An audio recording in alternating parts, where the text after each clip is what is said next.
And back. That took about 2 seconds for you, and about 20 minutes for me. Mr. Pokemon, yes. While we were on our way back, we had Togepi get into some fights and it unfortunately got knocked out. So happiness goes down from that. That'll make it a bit more annoying to get Togepi to evolve, but that won't be too bad. This guy, Primo.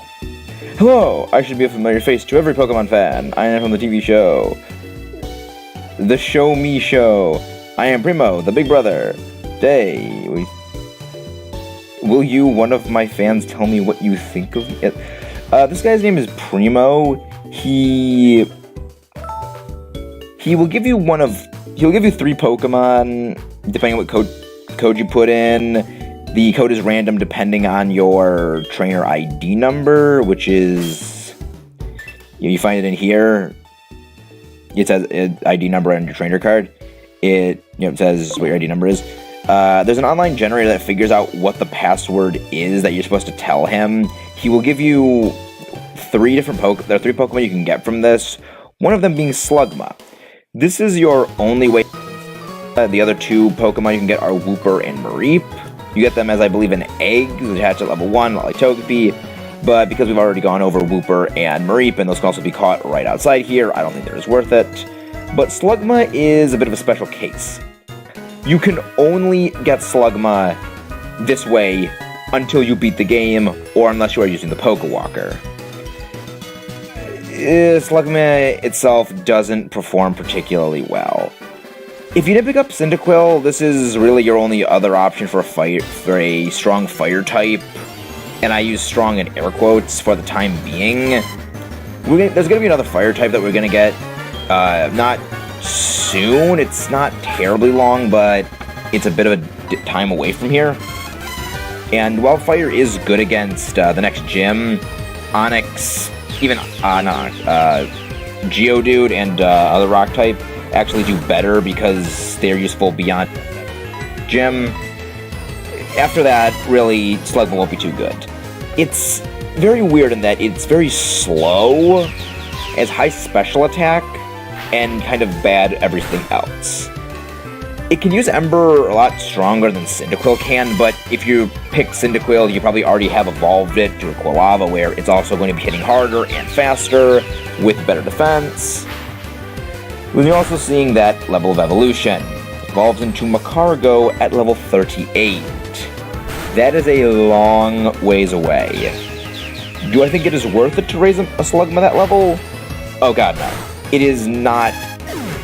For a 10-point attack increase, special attack increase, it really isn't worth it as much because you're going to be carrying around a Slugma for a very long time.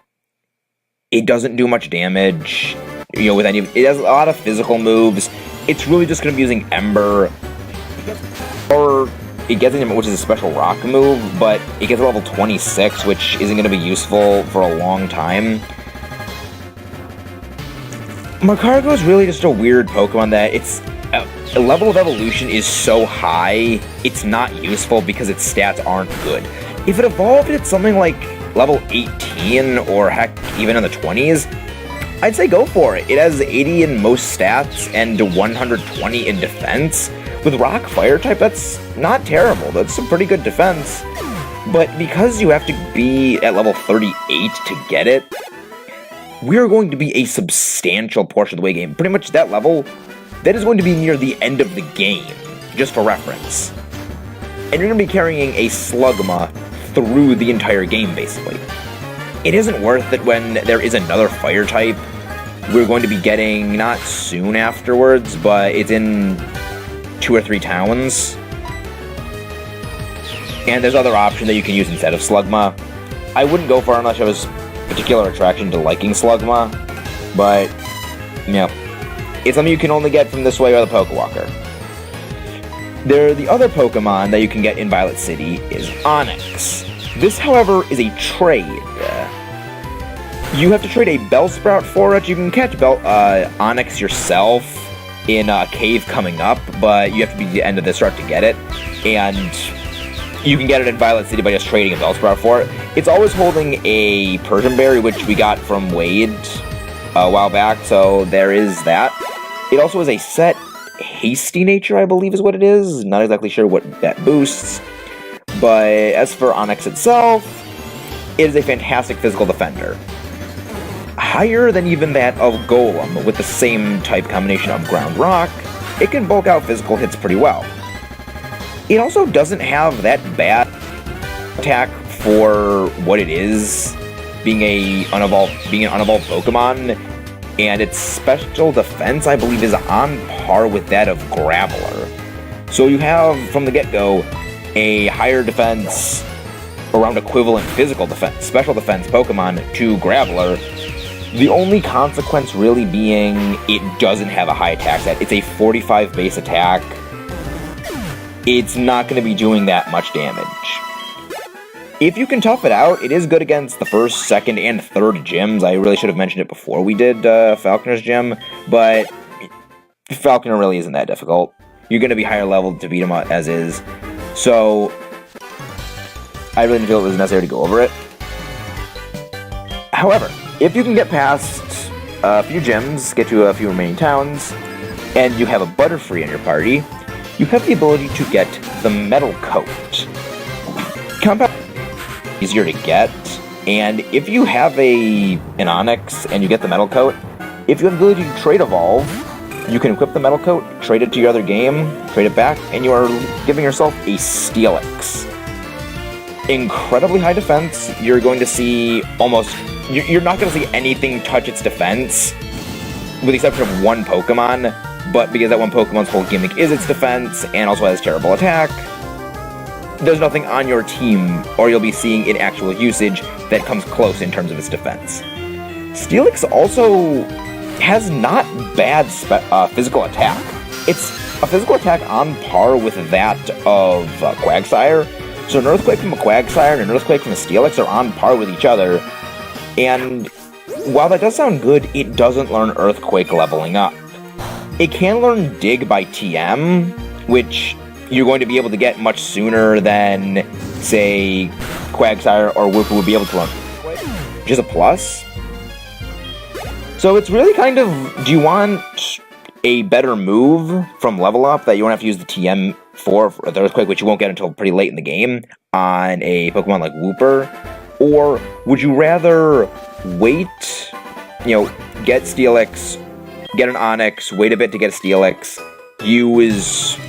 get the Dig TM, teach it Dig, and have it be good from the get-go?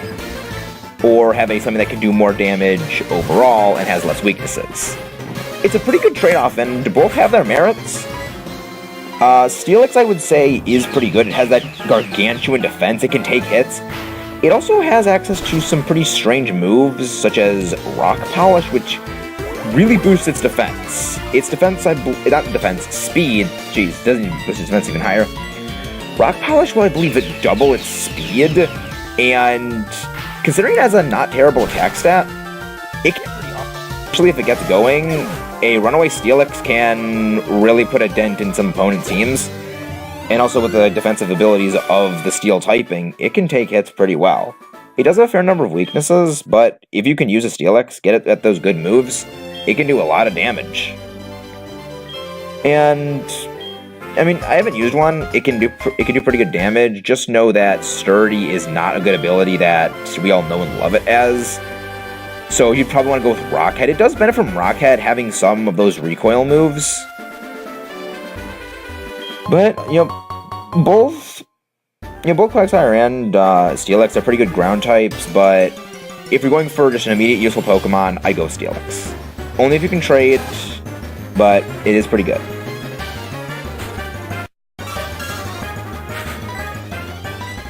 Togepi. I want Togepi to get some. I want to get Togepi at a higher happiness.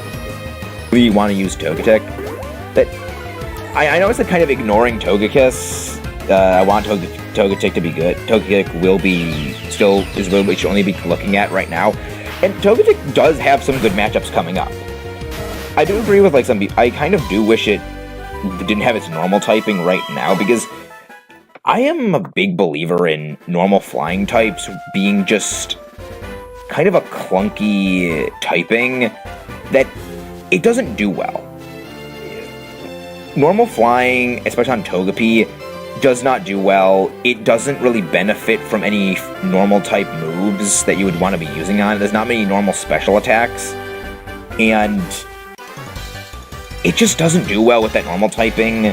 It's really going to be using flying moves often, and even then it really doesn't get many good special flying moves until, higher in the levels as a Togekiss, until higher levels where it's as a Togetic or as a Togekiss. Cannot speak right. So you're going to be using non-stab special moves more often. That's one of the reasons I really love Extra Sensory. I feel they gave Togepi Extra Sensory because they kind of knew. Oh crap! Oh no! Oh no! Oh no! That hurt. I kind of feel like they gave Togepi Extra Sensory right now. Togepi, this is the only Togepi you can get right now, and if you could somehow trick the game out, hack it or somehow getting another Togepi, it would not have Extra Sensory on it. That is exclusive to this, unless you cannot get another Togepi that has Extra Sensory in standard gameplay. You can't get another Togepi through standard gameplay, period. And I feel like they gave Extra Sensory to this Togepi in particular as a way more useful. Because you're just seeing how much damage this thing is doing. Extra Sensory is a powerful move. When Togepi evolves into Togetic, it will get that higher attack stat, higher special attack stat. It's going to be doing some pretty solid damage.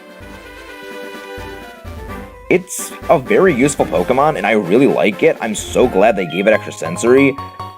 If it didn't have Extra Sensory, I honestly don't think I would bother really using Togetic in a playthrough, because it doesn't have good stats. It takes a lot of time to get a Happiness Evolution Pokemon evolved, and it kind of is compounded with just, it doesn't have any attacking moves with the exception of Metronome, which you guys may have seen that. It's a move that you've seen that in the moves. I haven't used it. For those who don't know, Metronome is a move that randomly selects an attack out of every single attack in Pokemon, with the exception of a select few, and it will use a move at random. I believe it can also select Metronome again, so you can theoretically have Pokemon used Metronome, Pokemon used Metronome, Pokemon used Metronome, Pokemon used, some other move. It's possible, it's very unlikely, but it has happened. I don't like using Metronome because it is a pretty big dice roll. I mean, I am someone who does kind of like to play the dice in Pokemon games. I like going for, that's one of the reasons I love Serene Grace, is it is just double the odds of secondary effects happening. But for something like that where it's could be so good or so bad, because you can get moves like Explosion, which with the Pokemon using it will just get knocked out. I haven't set the key in yet now. Where the Pokemon using Explosion would just get knocked out, or it could just royally screw you over with, say, something like Memento. I wouldn't want to do something like that in an important fight. It's kind of a fun when you're just messing around, but for an actual important story, important fight, I wouldn't like using Metronome. It's fun to just play around with, see what kind of crazy results you get. There have been times where I have used Metronome in an important fight, and it gave me something like a legendary Pokemon signature move, and because of that, I was able to just utterly destroy the battle because I was just using this super powerful attack. There's other times where I have used Splash and just done nothing. It's kind of fun. You can have some pretty hilarious results, but I just don't like using it because it is complete RNG. That can be fun. RNG can be complete RNG can be fun, but you can get screwed. You can use a move that's either super effective, status move, or just get a move that just doesn't affect them. There have been times where I have used, actually, I'm just gonna use Metronome Rest for the heck of it right now. Maybe we get something good. Dark Pulse. Yeah, sometimes you get lucky, sometimes you don't. Mudshot, yeah. Mudshot's not a bad move, you crap.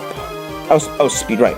I always forget which, what Mudshot was. I remember that there's Mud Shot, Mud Bomb, and Mud Slap. I always forget which one does what, because they're all very similar. Cotton Spore. I think that's speed lowering as well? Yeah, Harshly Fell, okay. Harshly Fell means it drops by 2 stages when as you saw before, my speed is now greater than it, even though I got my speed lowered twice. Come on, just go down, Wooper. No. Alright. Extrasensory. I'm gonna have to go heal up again. Yeah. Like, it is a bit of a slog to level up your Pokemon, like level up a Happiness Evolution Pokemon from... But it is very rewarding when you do. Sweet Kiss. I think I know what this does. Let me check. No. No. 75% accuracy. Heck no. You know, like I have said before, I like rolling the dice in this game, but that's with moves that have a secondary effect. Say, this move has a 30% chance of causing confusion or something like that. I will do. Not, oh, I'm going to take a chance that this move that guarantees confusion will activate, and then roll the dice again for you getting hit in confusion. I don't like that because I don't like having strategies that are complete. I don't like being Joey from Yu-Gi-Oh! I don't like being RN Joey. I like having a little bit of RNG, but not a lot. So we're just going to be training up Togepi. This route is pretty good for experience grinding. There's a TM Bullet Seed back there. There's a multi-hit attack. It's pretty good. If you chose Chikorita, I believe Chikorita can learn it. There's some other Pokemon that can learn it as well, like Bellsprout and Hoppip. But there's also one Pokemon that we're not going to see for a while that also is able to learn it, but is really, really strange that it is. They're able to learn it. It's a multi-hit move. It can do some decent damage, but there's really not too many Pokemon that can use it well. I'm just gonna... This one has a lot of trainers. I kind of feel like they intended for this to be a training spot for you to use that Togepi. Just come here, level up your Togepi. Come here, bring your Togepi, level it up, try and get it to evolve as soon as you can. Alright, well, I'm just gonna switch out to Linero.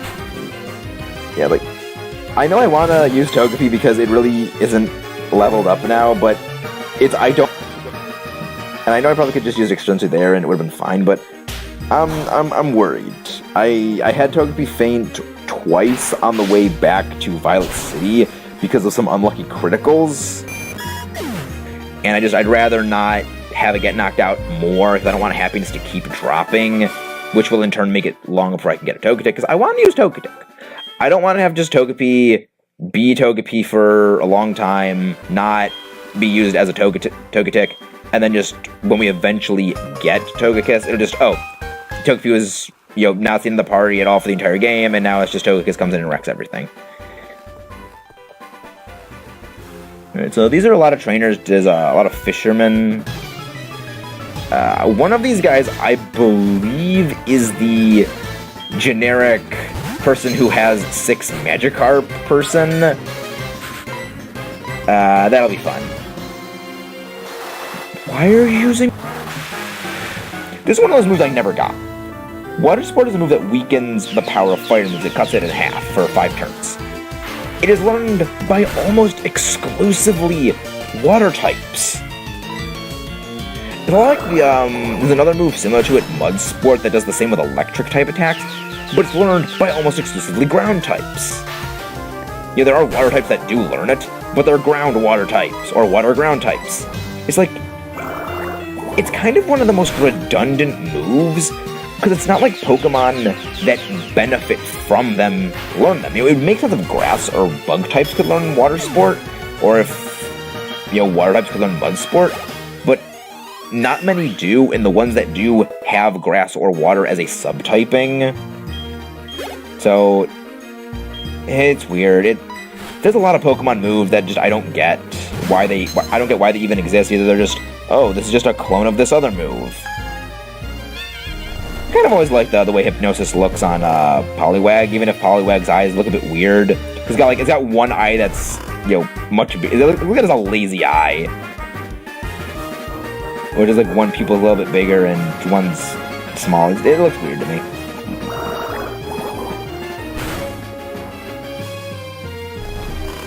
Come on, Togepi, wake up. Why are you using water sport? It's so bad. Togepi is fast asleep. Extrasensory, bubble. There we go. Also, I should mention, extrasensory, it has a secondary effect that we just really haven't been able to see too much is... Oh my god. It is that it has a chance of flinching. I believe it's a 20% flinch chance, or 30. Green Grace, that will go off 40% of the time, or 60% of the time. I don't remember exactly what it is, but we aren't really able to take advantage of that flinch chance simply because Togepi has some pretty low speed. When we get involved into Togetic, it probably will be activating a bit more, but that won't be for a while. Come on! Wake up, Togepi! Bubble. There we go. Extrasensory.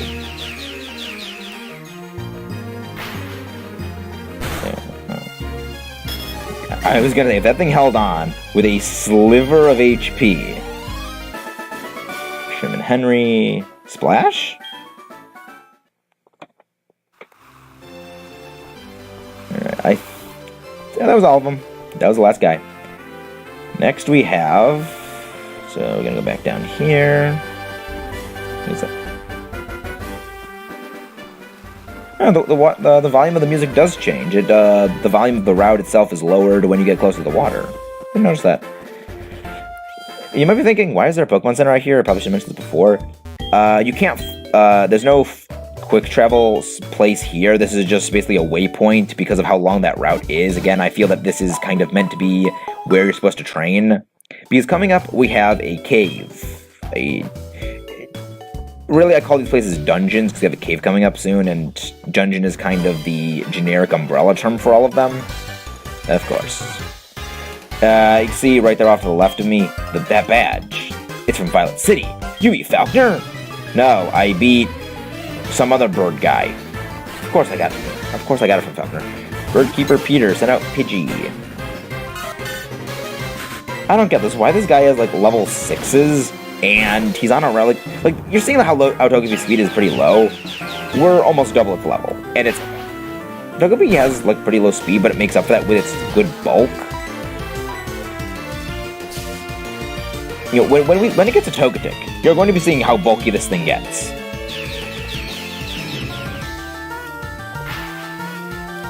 I'll just go down Pidgey. Of course, pointless critical. Pidgey.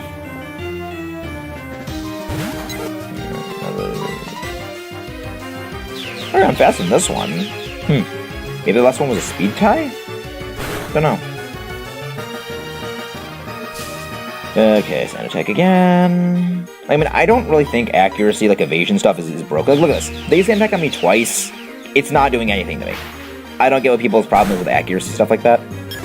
With accuracy and stuff like that, because it requires a lot of setup, and by the time the setup, pays off and you have actually good odds of missing, it's been a few turns.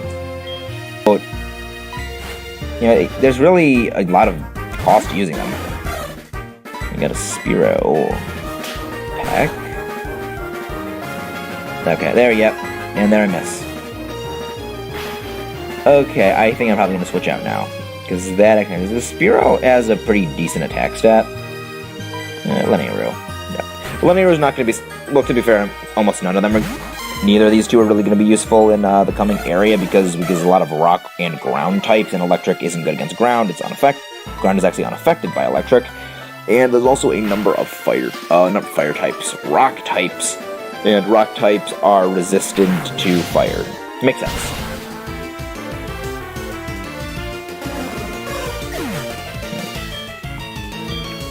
Right, so here we go. Love. Experience up here. I know what my weaknesses are. Yes, electric. And rock.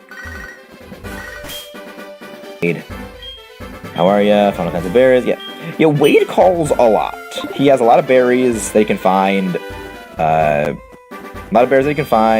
He calls you whenever he finds them, and you can kind of just reliably get berries from him. We don't have the ability to get berries ourselves, and it'll be not a long time. It'll be 2 towns before we get the ability to grow berries ourselves, but for right now, berries are actually kind of useful. They're much better than healing items you can buy because they're free, of course, but they're kind of in limited capacity.